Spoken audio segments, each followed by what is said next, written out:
Information call 614-253-4448. Looking for something special for your club or group? Take a trip. Cruise planners will help you plan the event of a lifetime. Explore exotic places from Africa to Asia, Bermuda to Las Vegas to Hawaii, with special offers that make it affordable and exciting. Click on to www.greatgetawaytrips.com for great deals, or call today at 614-707-SHIP. That's 614-707-7447. This is Al Edmondson, owner of a Cutter Brother Rest Barbershop. I'm calling on all barbers and beauticians. It's time for us to unite as one. We can serve our communities better together. Join the Ohio Black Barber Beauty Network. For more information, visit www.obbn.org or call 614-427-3226 to get more information. Be the change that you want to see in your community. Join our network. Goodwill is a global social services enterprise and the leading nonprofit provider of job training programs and career services in the United States and Canada. To pay for its program, Goodwill sells donated clothes and other household items in more than 2,700 stores and online at shopgoodwill.com. Goodwill uses the revenue earned from these sales to fund job training, employment placement services, and other community programs. The goal of the campaign is to increase goods donations to Goodwill, inspire an emotional connection to the Goodwill brand, and to elevate preference for Goodwill. We must build and bond our family.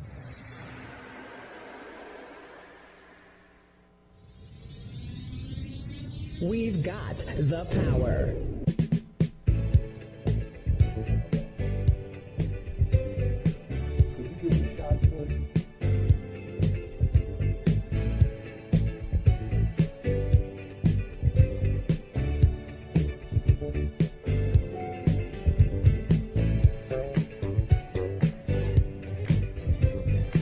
TalkTainmentRadio.com. You're listening to All in Our Family, and I'm S. Yolanda Robinson, and this is radio the way it should be heard. Oh, listening audience, do we have a hot topic tonight? Oh, my goodness. But guess what? It needs to be discussed. And guess who I have in the studio? I have the author, the musician, and the commentator, Mark Hampton. And we're going to talk about what white people need to know about black people. Oh, my gosh. Hey, Mark, could you give the listening, I said a little bit about you, but could you tell the listening audience a little bit about who you are and why you decided to, write about what white people should know about black people? Well, first of all, Yolanda, I want to thank you so much for having me on the program today. And I think when it comes to the discussion of race, first of all, I'm going to acknowledge the social fatigue that America has with the topic and the discussion of race. But it's clear to me when you look at what happened with, for example, Philander Taskill, Mike Brown, Tamir Rice, and Trayvon Martin. These are all unarmed men who were unfortunately killed by predominantly white law enforcement. When you look at what happened in Charlottesville, and when you look at these incidents, and Sandra Bland, we can't forget Sandra Bland. When we look at these incidences, and not through necessarily an event perspective, but when we look at how they continue to happen in a serial way, it's clear to me that America has a race problem that it needs to solve. Now, it's also clear to me, Yolanda, that many people want to talk about race in America, and there's tons of race discussion in America. But it's also clear to me that what's missing from these discussions is much needed context. There is a bridge of information missing between white America and black America, and someone has to fill in the blanks. So here's my take. Number one, we cannot indict white people with history, or hold them hostage with history, rather. And I don't think we can afford to indict them with our black experience. Our best course of action is to approach the discussion of race, to educate them, and also to be learners. And I think if we can do that, then we can have mileage on the discussion of race. Is race, how would you talked about not indicting white people for the atrocities. Right. that have happened Absolutely. with black people Right. throughout history, Right. and it's not their fault. No. We know it's their fault, and they know it's their fault. Okay. Their so- ancestry. But this keeps coming up in our, we can't forget this. We can't Right. forget the Emmett Tills and No, we and can't. the bombings at the schools Right. and things that are the Tamir Rices and all these things that Right. have occurred historically. Right. Are you suggesting that we try another approach that this may this racism that we have on a day-to-day basis may be eliminated or No, the problem is what I believe is that okay. So when you look at the civil rights movement, for example, that was just simply one layer of how we dealt with the situation of racism in America. That's one layer of it. So what I'm saying is we have to be smarter than the problem itself, because we can get stuck in the emotional impact that it has on us and our frustration and never really deal with the core issue. All right, so if I speak in inflammatory language that pushes people away from the discussion, then I can never give them the information that they need in order to arrive at a better decision as it relates to race. Okay, what are the core issues of it? Well, first of all, in America, we love history. When it's the 4th of July, we love history. When it's our financial portfolios, we love history. When we go to the doctor, because the doctor's going to do something called gather your health history. But when it comes to the discussion of how America has treated African Americans and people of color in this nation, we do not want to hear about that history. So what we've got to do is we have to understand that history makes today make sense. And without history, a proper understanding of it, which provides the context for how racism is shaped in America, without that history, then what we're doing in the present is irrelevant, because we don't have the context, the racial breadcrumbs, the racial forensics that serve to educate us in the present day. But it's how we talk about those racial forensics. It's how we talk about those racial breadcrumbs and how we use them to make all of us better. And what would you suggest that we would talk about in a situation like, Tamir Rice? Are we not talking about it in a proper way, or is there another discussion that we need to have on this? I think there is. And, every law enforcement department in America right now has no doubt had some level of sensitivity training, if you will. All right. But you have to understand, I really believe this. This is what I believe is happening with these situations, and they're happening in a serial way. Now, I'm not a psychologist, okay? And I need you to understand that. But what I think is happening is the level of bias that these officers have when they roll up to these circumstances and situations. They're not dealing with the person that's in front of them. They're dealing with the person in their subconscious mind that they tucked away. Now, that person, they've already come to the conclusion that a person of color is a threat to them. That's why you can pull up to, in Cleveland, Ohio, pull up to a park that a child is in, and you know that the dispatcher has told you that the gun is a toy, but in the officer's mind, what he sees is a black male, and he sees a threat to him. That's the person that he's already come to a subconscious conclusion about. He sees that person as a threat, and he pulls the trigger. Young adult male versus an adult male. Right. He sees a young child as a threat. He sees that skin color, and that, in his mind, is already a threat to him. Now, how can I say that? Because in similar cases, white officers are not shooting non-armed white people on a mass scale like it's happening with people of color. So what is the difference? The difference is when he sees that Caucasian man who is unarmed, he does not see him at the threat level that he sees an African American or a person of color. So now, where are these conclusions coming from? I believe in these types of training that they're doing you can't just start with what's happening on the job. You have to go back to that person's childhood and deal with the fact that at some point in his childhood, in his development, he came to a conclusion that people of color were an issue. That's in most everybody's childhood, according to history. You're right. You'll be educating the whole world. Right. Because, I mean, there's been an absence of African American history in our public schools. Yes. Also, and I understand right now they're even trying to take them out of the universities and out of the schools. So this has been a constant struggle. So what do you suggest? How do we? I mean, even when you try to educate white people about black people, there's always that threat of trying to take it out. You know. Yeah. So what do you suggest? What do white people need to know about black people? Well, the first thing. And should they be concerned? I mean, should they be concerned about us? Well, the first thing is this. All right. I don't believe that. See, one of the problems we've tried to do with the discussion of race and the problem of racism in America, we have attempted to intellectualize it. Okay. Now, let me just give you an example.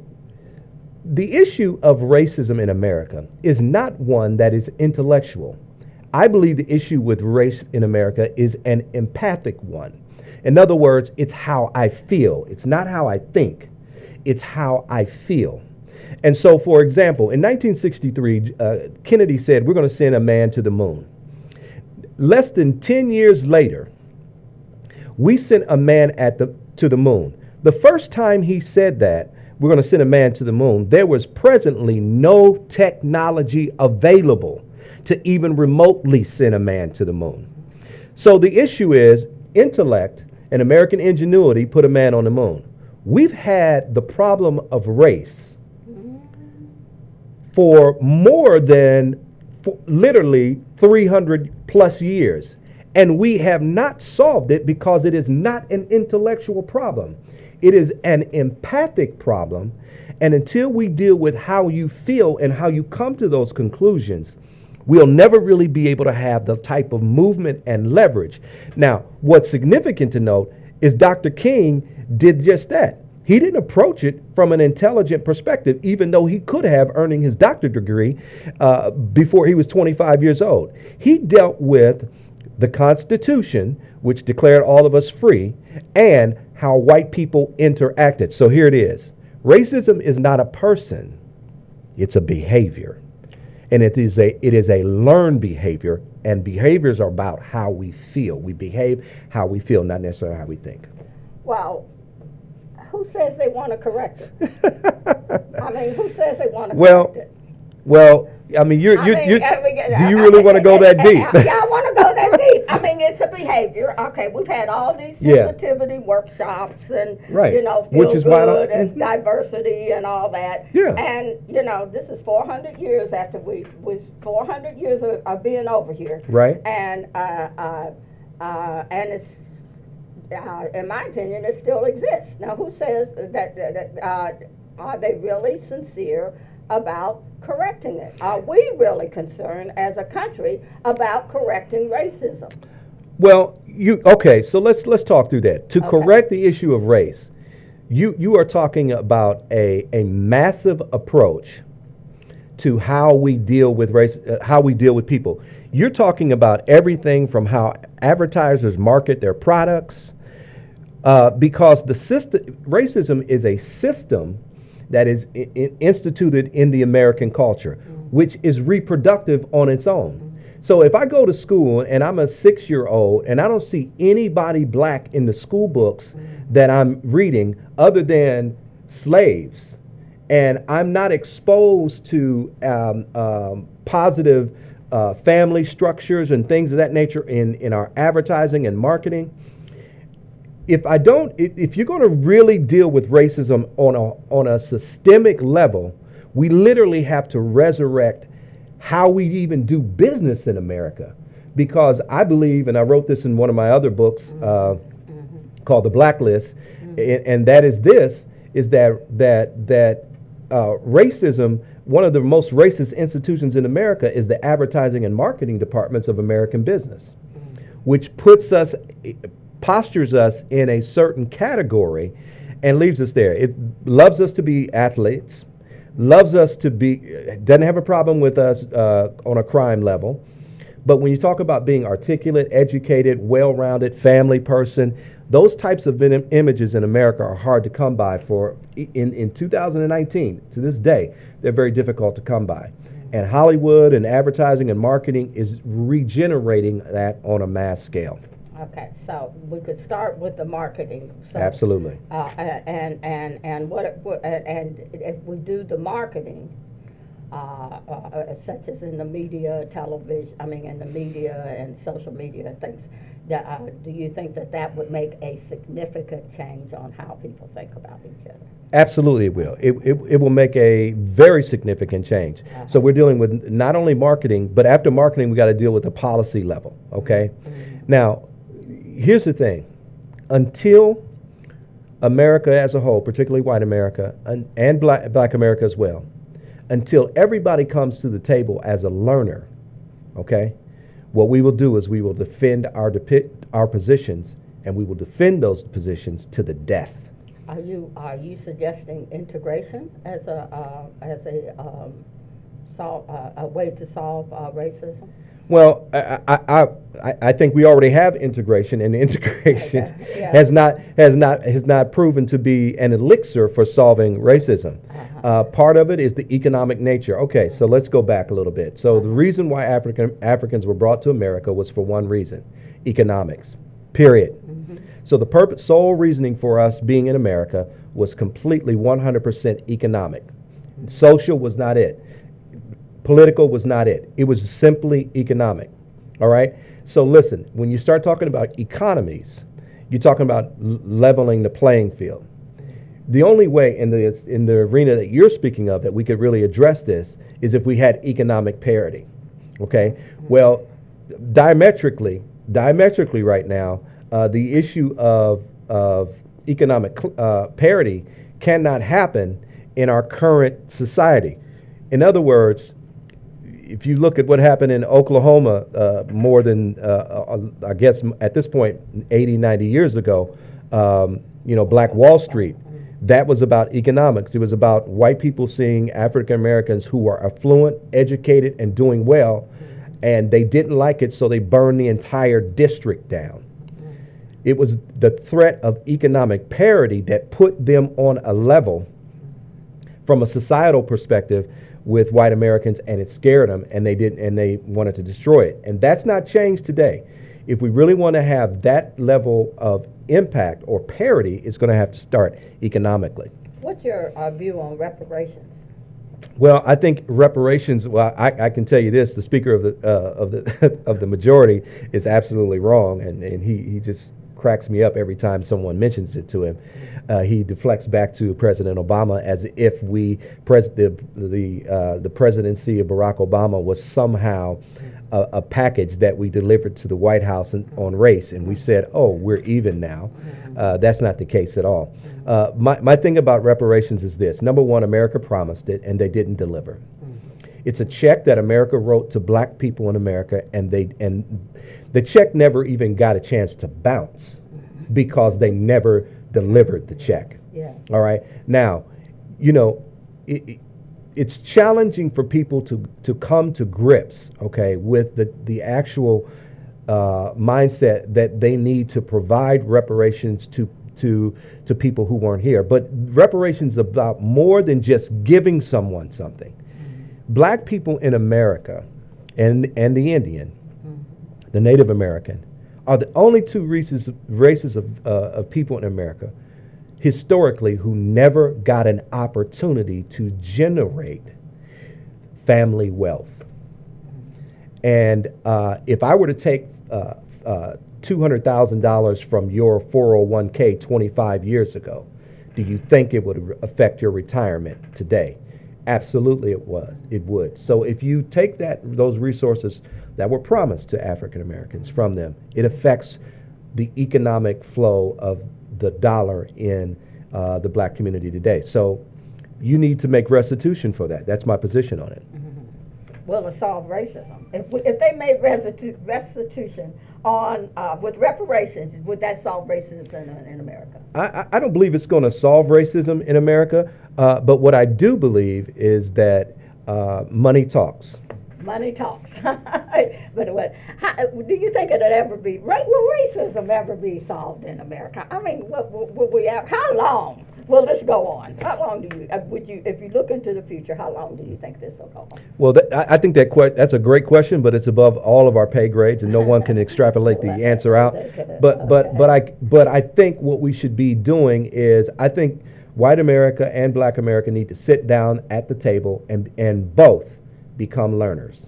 I think if we start there, then we're headed in the right direction. All right, that sounds so good. I hope we can do this because it's the number one problem, in my opinion, in our country. Mark, I'd like to thank you so much, for coming on. I want you to tell the listening audience some of the other things that you're doing and how people can contact you if they want further discussions about racism, because I know you do training all over the country. Yes. So, could you tell the listening audience a little bit about that? Well, if you want to contact me with regard to the book and what's happening with the book White Papers, you can just simply, you can email me at whitepapersbook@gmail.com. That's white papers, plural, book@gmail.com. You can also connect with me there. I'll get website information to you in that regard. As you mentioned, I do have my foot in a lot of things as a musician, as a artist, and so who draws portraits of Black Americans and things of that nature. But you can reach me at that email address, and I'll give it to you again: whitepapersbook@gmail.com. That's whitepapersbook@gmail.com. Okay. What are you going to do in the future? I mean, what do you have? I know you got this book coming out. You just won a Jazz Artist of the Year from 100 Black Women. Yes. I mean, this is your year, Mark. Yeah. You're smoking. I'm telling you. Well, there is a lot more coming, and I believe in staying busy. Also, you can check out my podcast on Anchor FM. If you can go to my podcast there, it's Anchor FM, and just search White Papers, and you can check that out. So I do have a podcast that you can check out as well. I do have other books that I'm going to be coming out with. I've got a fantastic book that's going to be for literally for Black girls called "And God Chose a Girl." That's coming out in 2020. This is going to be a phenomenal book. God Chose a Girl. That's going to be phenomenal. And I have another race book coming out called Normal. And we're going to be talking about how racism is just so normal in America that for many whites it's undetectable because this is the norm for them. So we're going to talk about normal in 2020 as well. Ooh, wow, this is your year, Mark. Yeah. Do it. Hey, I'm trying. I just want to help people. I just want to help people. And you are. You really are. That is so awesome. I'd like to thank you for being on this week's program of All in Our Family. Now, look, I want y'all to mark down August the 24th with the Greater Columbus Basketball Legends Association. Guess who's going to be in the Hall of Fame? Me! Wow. I can't get over it. And you know what? It's God sent because I can't even play basketball. Look at God. I'm telling you. Awesome. So August the 24th at the Ohio Historical Society, they're going to start a meet and greet at 6 o'clock. And at 7 o'clock, they're actually going to have the banquet. And I got all these wonderful, wonderful, wonderful basketball players that are going to be that are going to be inducted into the Hall of Fame. So if you want to get your tickets, you can go to greatercbla.org. That's greatercbla.org and get your tickets because it's a classy event. So just dress for success when you come there. It's going to be lots of good networking, nice. Good food, and good people. So I'm looking forward to it, and I hope that you will put that on your calendar. So we'll see you at the Ohio Historical Connection. That's on 17th Avenue. Right across from the fairgrounds. That's Saturday, August the 24th, starting at 6 p.m. And I will see you next week. Love you. I forgot to mention the jazz.